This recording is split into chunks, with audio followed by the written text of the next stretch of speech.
Hello प्यारे साथियों, नमस्कार। मैं विराम।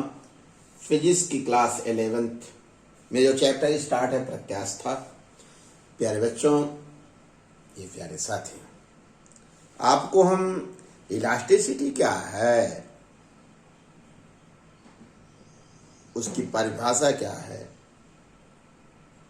आपको अच्छी तरह से सिखा दी। डिफॉर्मिंग फोर्स, विरूपक बल क्या है आपको पता है। एक बार और चर्चा करते हैं।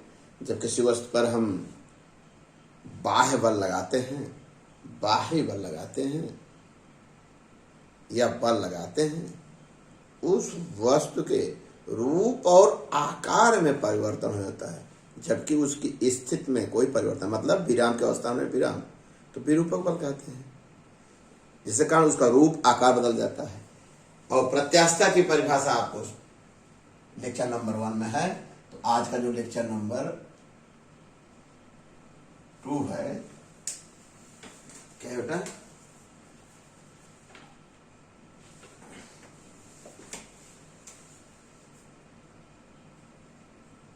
लेक्चर, इसमें हम प्रत्यास्था का कारण आपको बताएंगे और प्रत्यास्था की सीमा। बस 2 टॉपिक आपको हम सिखाएंगे अच्छी तरह। पहले तो रीजन ऑफ इलास्टिसिटी क्या है उसको समझिए। प्यारे बच्चों, सरल से सरल भाषा में चैनल को सब्सक्राइब कर लीजिए और लास्ट तक वीडियो देखिए। निश्चित रूप से आपको लगेगा कि विराम सर एज लाइक क्लास पढ़ा रहे हैं।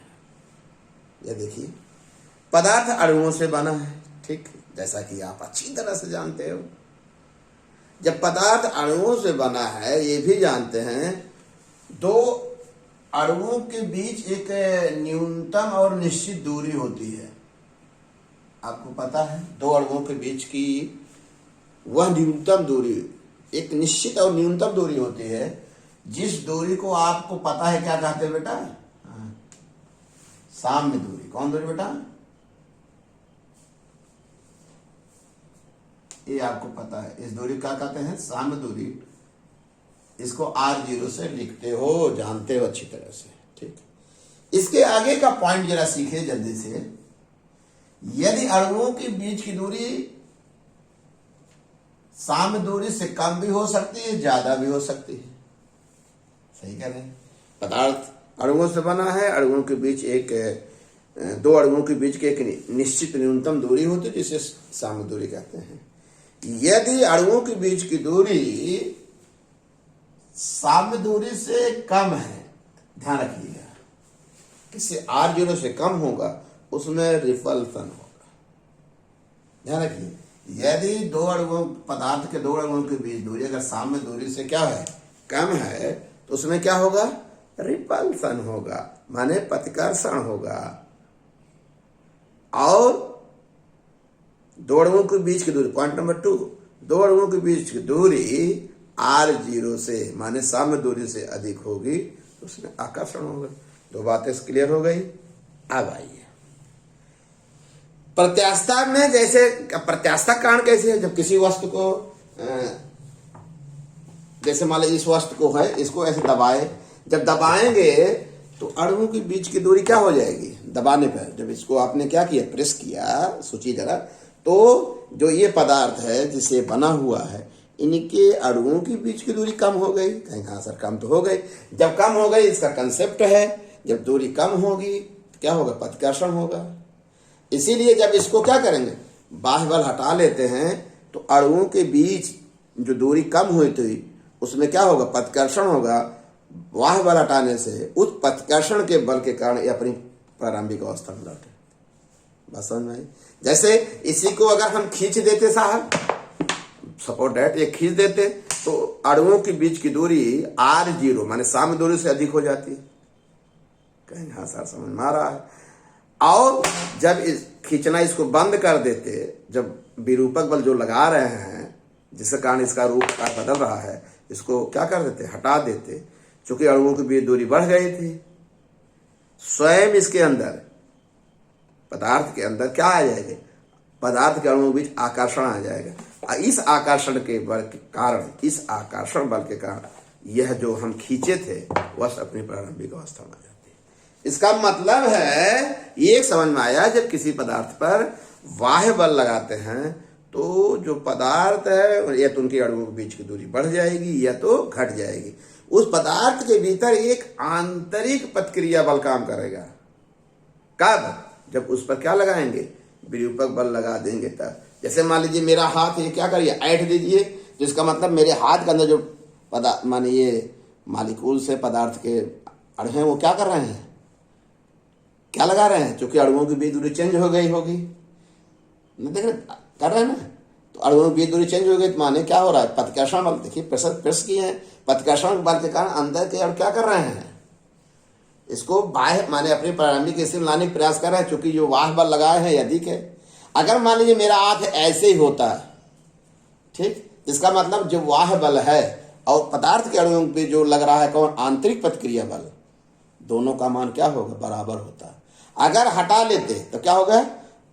इस जो पदार्थ के अणुओं के बीच आंतरिक प्रतिक्रिया बल लग रहा है, अर्थात जो अणुओं के बीच दूरी कम हो गई तो उसके कारण क्या हो रहा है? प्रतिकर्षण बल लगेगा। उस प्रतिकर्षण बल के कारण अपनी प्रारंभिक अवस्था में आ जाता है। यही कारण है क्या? प्रत्यास्था का। समझ में आ गया? सरल भाषा में। प्यारे बच्चों, सिंपल सी बात है, कारण समझ में आ गया होगा। जब पदार्थ को दबाते हैं तो साम्य दूरी से पदार्थ के अणुओं के बीच की दूरी साम्य दूरी से कम होने का प्रतिकर्षण बल उत्पन्न होता है। जब वह बल हटा लेते हैं उस प्रतिकर्षण बल के कारण अपनी प्रारंभिक स्थिति में आ जाता है।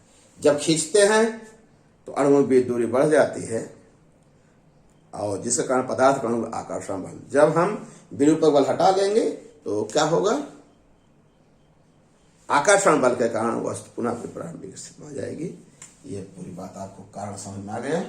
प्यारे बच्चों, जरा ये सीखिए प्रत्यास्था की सीमा, लिमिट ऑफ इलास्टिसिटी। भाई साधारण भाषा में समझिए।